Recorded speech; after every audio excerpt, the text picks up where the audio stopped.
Hello mga ka-vibes, kumusta po kayo lahat? Unang-una po sa lahat, maraming salamat po sa mga nag-subscribe at sa mga mag-subscribe pa at sa mga bumabalik sa aking munting channel. Magandang buhay sa ating lahat. So may wishing coins po ako dito. So mag-isip-isip na po kung ano po ang gusto nyong hilingin sa Panginoon, sa universe, sa mga angel spirits at angel guides. So ito po ay para kay Leo. So hello mga Leo. So ito po ay sa buwan ng June 1 hanggang June 15, 2025. So tingnan po natin kung ano po ang mga ganap at nangaganap na. So hingi po tayo ng guide, angel spirits, angel guides, angels, kung ano po ang mensahe niyo para kay Leo. Tingnan natin.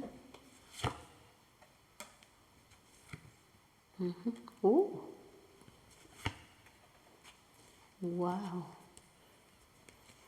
Meron ditong magka-partner sa negosyo. Kaagad na nasagap kong enerhiya, magka-partner ng negosyo. Sa taon na to ng 2025, yung negosyo nyo po, bigla talaga siyang ulan ng madaming ulan na blessing ang negosyo nyo. So, magka-partner ng negosyo. Ang negosyo na to ay uulan talaga, ang dami. Mag-aangat pa yan. Yung negosyo na yan.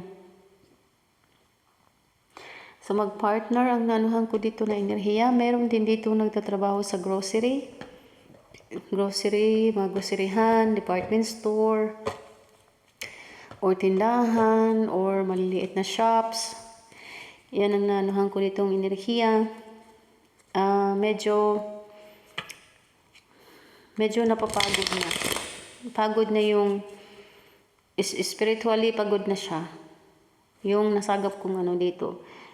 Nagtatrabaho sa ganyang hindi siya, may enerhiya ako nasagap dito, hindi siya mataas na posisyon siya, parang nasa maliit lang, mababa lang siya na posisyon sa meron talaga ditong napagod siya. Nagre-rent lang siya ng bahay, nagre-rent lang siya ng maliit na espasyo. So yung sahod niya halos doon lang mapunta sa nire-rent niya.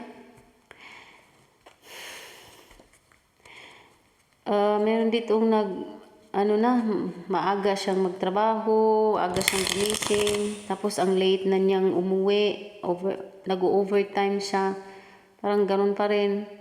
So kahit medyo may sakit siya, nagkatrabaho pa rin. Alam mo, I am so proud of you. Respeto ako sa mga ganyang klaseng trabaho, really. Ang laking respeto ko sa mga taong patas ang panghanap buhay. Patas ang laban sa buhay. Napakalaking respeto ko sa mga ganyang tao. Wag na wag po kayong mawala ng pag-asa. Darating po ang panahon na magbubunga din po yung pagod na ginagawa nyo. Kasi patas ang pamumuhay na ginawa nyo. Yung enerhiyang nasagap ko dito, itong trabaho na ito niya, lagi siyang nagdasal, lagi siyang bakit?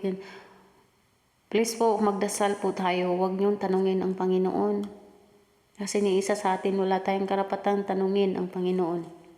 Instead, kahit paano nangyari sa buhay natin, kahit sobrang bagsak na ang sitwasyon ng pamumuhay natin, huwag na huwag po nating tanungin ang Panginoon. Instead, pasasalamatan natin siya. Kasi, bakit? Binigyan tayo ng ganyang klaseng problema dahil gusto ng Panginoon na tayo ay kakapit sa Kanya. The more na tayo ay kumakapit sa Kanya at kakapit pa, Hindi natin nakalain na biglang may dumating at darating na unexpected na blessing na biglaan niyang ibigay sa'yo. Ganyan ang Panginoon pang magbigay ng blessing. Ganyan ang Panginoon. Ganyan ang ating Ama sa langit pag siya na ang magbigay ng blessing. Basta, wag natin siyang tanungin bakit. Wag natin siyang bakit ako pa o bakit. Wala po tayong karapatang magtanong sa Kanya. Pasalamat tayo kahit pa anong nangyari at dumating pa at may anong nangyari sa buhay natin. Pasalamatin natin siya. Dahil nangyari yan at kasi walang taong walang problema. Lahat ng tao sa mundo ay may problema. Kaya nga may problema tayo. Kasi gusto ng Panginoon na tayo ay kakapit sa Kanya. Na nandyan lang siya kahit anong oras. Hindi natutulog ang Panginoon. Hindi natutulog si God. Hindi natutulog ang ating Ama sa langit. So wag po kayong malungkot. Itong nagdarasal, I'm proud of you. Ito talagang napakataas. Respeto ako sa mga taong patas ang pamumuhay. Patas ang pamumuhay sa araw-araw. Laking respeto ko talaga sa mga taong ganyan. Ipagpatuloy niyo po yan. Lalong-lalo na ang kumapit po tayo lagi sa Panginoon. Darating ang panahon. Ang laking pagbabago sa buhay mo. Darating ang panahon. Meron din ditong nasagap kong enerhiya na working student. Meron ditong, yun nga, nagtatrabaho sa mga yung hindi siya mataas na posisyon. Nagsikap talaga siya ng patas. Meron ditong gusto niyang mag-abroad. Gusto niya magpunta ng ibang bansa kasi sa isip niya na sa ibang bansa masosolve yung mga utang niya or mga problema sa pamilya niya. So siya yung magpo-provide kung anong gusto niya, kung anong anuhan niya sa pamilya, gusto niyang tumulong. Yeah. Darating yan. Iposige nyo po. Meron ditong gusto talagang mag-apply. May mag-apply dito pero kulang siya or wala siyang budget na pang-proseso sa mga papeles. Kung posigido po kayo, kung alam nyo po kung saang lugar kayong magpunta outside Philippines, labas ng bansa, ipagpatuloy nyo po yan kung hindi kayo kinakabahan, kung hindi kayo natatakot, pero make it sure na legal yung agency or anumang tao na kinakausap nyo na legal talagang magproseso sa inyong pag-apply. Kasi may nakita ako ditong successful May nakita ako ditong makapunta sa bansa na yan na doon mabago yung buhay niya. Doon mababago, maliwanag yung sitwasyon niya. Doon niya doon mababago lahat financially. Yung way of siya, mabago lahat. Pati pero yung ugali niya, ganun pa rin. What I mean is yung pagkatao niya, yung financially niya, babago lahat. Doon babago. Pero kung hindi ka man, kung ano mo lang na gusto makatulong dahil sobrang hirap-hirap na, pero yung feeling mo naman natakot ka, yung enerhiya mo natakot ka, negative yung feeling mo na magpunta doon, advance na yung naramdaman mo na dahil sa daming huwag niyo po munang hura-hurahin. Instead, po muna kayo. Punta kayo ng simbahan or saan man pong lugar na tahimik, mag-meditate, kausapin niyo ang Panginoon, manghingi kayo ng sign kung makaalis ba kayo or manghingi kayo ng way of sign na kasi kung takot kayo, nandun yung kaba nyo, pero gusto nyong umalis dahil gusto nyong tumulong sa pamilya nyo or gusto nyong umalis dahil may nambubuli or may nang lockdown sa inyo, gusto nyong umalis dahil gusto nyong umalis sa lugar na yan at gusto nyong pumunta sa lugar niya pero nagmix yung emotion, takot ka baka anong mangyari sa iyo doon. Huwag munang hura-hurahin, huwag magmamadali. Mag-meditate muna, kausapin ng Panginoon, si God, manghingi ng sign. Kung anong sign ang hingiin mo sa Kanya. At yung sign na yon, kung feel mo na yung pakiramdam mo, nag-healed, parang light, or parang yung puso mo, parang yung spirit mo ay gumaan, yun. Ang na yun, depende po sa sign na hingiin nyo. Pag once na makita or ma-feel nyo na yung sign, ibig sabihin, sinagot ni God yung sign nyo. Depende po yan. So, meron talaga ditong mabago yung sitwasyon niya. Pagpunta niya sa lugar na ito, twisted talaga yung niya, magic. Yung buhay niya. Meron ditong naanuhan kong iniya, ang lakas ng iniriya na na-feel ko dito. Merong third eye, nakabukas din. Meron dito sa mga Leo, nakabukas yung third eye nila. Meron ditong napaka-sweet na tao. Meron ditong napaka-sweet na tao. Meron, sweet siya pero sensitive. Very sensitive. Very, siya. Mahiyain. Introvert. Hindi naman siya talaga introvert na, lang talaga siya, pero sweet siya na tao. Meron ditong nagbebenta ng mga gold, silver. Meron din ditong nagbebenta ng sapatos. Meron mga may restaurant dito na nagsagap ko nila. May restaurant, canteen, maliit na kainan. Yun, may sari-sari store. Meron talaga dito talaga mga Leo, may magtitwist talaga ang buhay dito. Congratulations po. I-claim nyo na po ang mga positibong enerhiya. Itapon ang mga negatibo. Sa makaresonate, sa hindi makaresonate, huwag ipilit.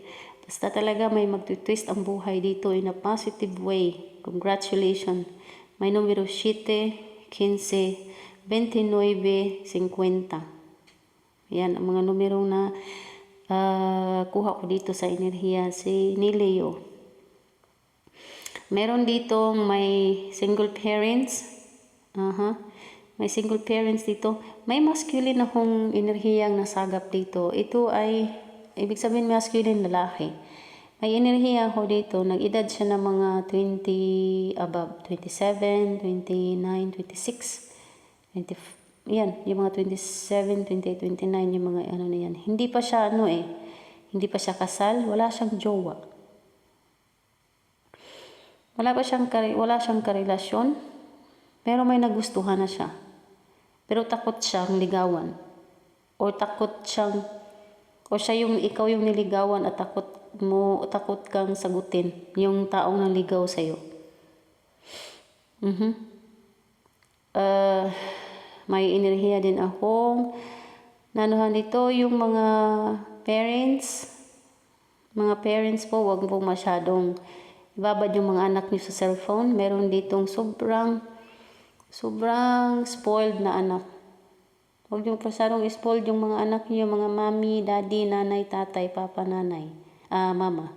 Huwag yung spoiled yung mga anak niyo. May spirit guides po kayo, may gumagabay po sa inyo. Napaka-sweet. Ang sweet talaga ng enerhiya na feel ko dito. Meron mga Leo, claim nyo na po. Laging yung enerhiya ko Matwitwist talaga. May magtwist na buhay dito. Biglaan, may mayaman na tao dito. Meron ditong mayaman na enerhiya. May medyo middle class din. May high class na enerhiya na feel ko dito. Meron talaga yung sinasabi ko kanina mga Leo. Yung nagtatrabaho sa department store, groceryhan, mga shops. Nasa low position lang talaga siya Yung siya. Huwag niyong i-give up po. Huwag mo kayong mag-alala. Darating ang panahon talaga. Basta kapit lang kayo sa Panginoon. Kapit lang. Dasal. Patas ang laban. Ang laking respeto po sa inyo. Darating po ang time. Huwag po kayong mag-give up. Meron din ditong, bagong magjowa. Kasi start lang nila nung nakaraang linggo or buwan. Sobrang init pa na yung relasyon nila. Magjowa eh. Bagong magjowa. Huwag kaagad ng mga, hindi pa naman nag-iisip-isip silang magpakasal. So, mahal nila ang isa't isa. Mahal nila ang bawat isa. Mainit pa ang kanilang relasyon. Wala naman akong nasagap na bad enerhiya dito. Maano naman. Okay yung nila kasi mahal nila ang isa't isa. Yung enerhiyang na anuhan ko ditong bagong magkarelasyon. Ingat-ingat lang po sa inyong kalusugan. Huwag masyadong kumain ng mga fatty foods, mga Leo. Leo, yung sobrang taba na pagkain, mga oily na pagkain, huwag masyado. Ganyang klaseng pagkain. Kung kumakain po kayo ng sobrang taba na pagkain, parisan nyo kaagad ng orange na prutas. After nang kumain kayo ng hindi kaagad mga after mga 2 hours or 3 hours, yan. Tapos kumain kayo ng orange na prutas. Pag mahilig kayo sa yung sobrang taba na pagkain, yung mga oil, sobrang ma-oil na pagkain. So, kumain kayo ng kahit isang araw, isang lang na orange. Yun. Masyado. Meron ditong sa chili, yung sobrang maanghang na pagkain. Napakahilig niyang kumain ng maanghang. Sobrang anghang. As in, kumakain na siya ng sili.